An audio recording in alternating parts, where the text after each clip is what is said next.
21대 국회 개원을 앞두고 광주 전남 국회의원 당선인 18명이 5.18 역사 왜곡처벌법을 1호 법안으로 발의하겠다고 밝혔습니다. 5.18 광주 민주화운동 제40주년을 맞아 민주 영령들이 잠들어 있는 국립 5.18 민주묘지에 추모객의 발길이 이어지고 있습니다. 전국 17개 시도지사가 광주에 모여 지방 분권 정책 추진을 요구하는 대국회 공동성명서를 발표했습니다. 광주시와 지역 경제단체들이 일자리 창출에 힘을 모으기로 했습니다. 시청자 여러분 안녕하십니까? TBS 광주 전남권 뉴스입니다.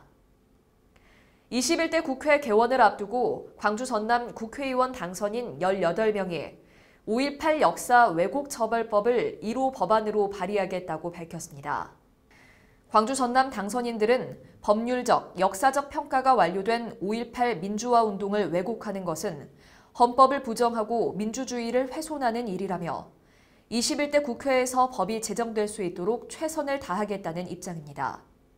이용섭 광주시장도 전일빌딩 245에서 열린 더불어민주당 최고위원 회의를 통해 당 차원에서 5.18 역사 왜곡처벌 특별법 제정 등 당면한 현안 해결을 위해 적극적인 지원을 해줄 것을 요청했습니다.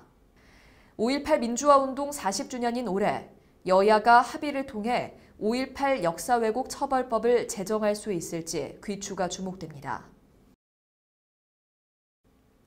5.18 광주 민주화운동 제40주년을 맞아 민주 영령들이 잠들어 있는 국립 5.18 민주묘지에 추모객의 발길이 이어지고 있습니다. 광주 북구 운정동 국립 5.18 민주묘지에는 정치인과 유가족 이외에도 5.18 희생자를 기리기 위한 개인과 단체, 일반인들의 발걸음이 계속되고 있습니다. 앞서 17일에는 유족과 정치인 등 200여 명이 참석한 가운데 5.18 민주화운동 40주년 추모제가 진행돼 희생자들의 숭고한 뜻을 기렸습니다. 전국 17개 시도지사가 광주에 모여 지방 분권 정책 추진을 요구하는 대국회 공동성명서를 발표했습니다. 전국 시도지사협의회는 광주 국립아시아문화전당에서 제45차 총회를 갖고 이제 대한민국은 포스트 코로나 시대를 맞아 지방의 자치 분권을 강화해 현장 대응성을 높이는 등 중앙정부와의 협력체계 강화가 필요하다며 지방 분권 관련 법안을 신속하게 논의해 통과시켜야 한다고 촉구했습니다.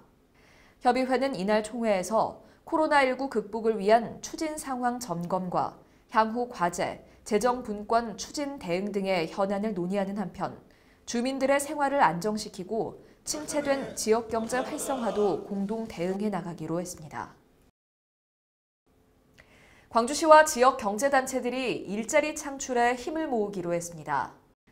광주시는 하남 산업단지관리공단 등 7개 기관 단체와 코로나19 위기 극복을 위한 일자리 창출 업무 협약을 체결하고 앞으로 소상공인과 중소제조업 신규 채용 일자리 지원 사업에 함께 협력키로 했습니다.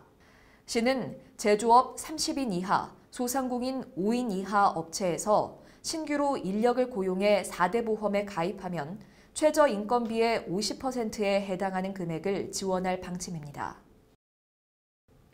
고3 등교 개학이 시작된 가운데 유은혜 부총리가 전남 담양고등학교를 방문해 등교 수업에 따른 코로나19 방역 상황을 살폈습니다. 유 장관은 학교 내 생활 속 거리 두기 실천 방안과 마스크 등 방역 물품 비축 상황 등을 살피며 감염 예방과 학생 안전을 위해 최선을 다해줄 것을 당부했습니다. 또 학교와 교육지원청, 보건소, 소방서 관계자, 학부모와 간담회를 열어 등교 수업에 대비한 보완점을 논의했습니다. 5.18 민주화운동 40주년을 맞아 5월에 숭고한 정신을 기리기 위한 민주애종 타종식이 국립아시아문화전당 앞 민주애 종각에서 열렸습니다. 타종식에는 김종효 행정부시장과 김동찬 광주시의회 의장, 5.18 민주화운동 단체 관계자 등 광주와 대구 각계 인사 17명이 참석했습니다.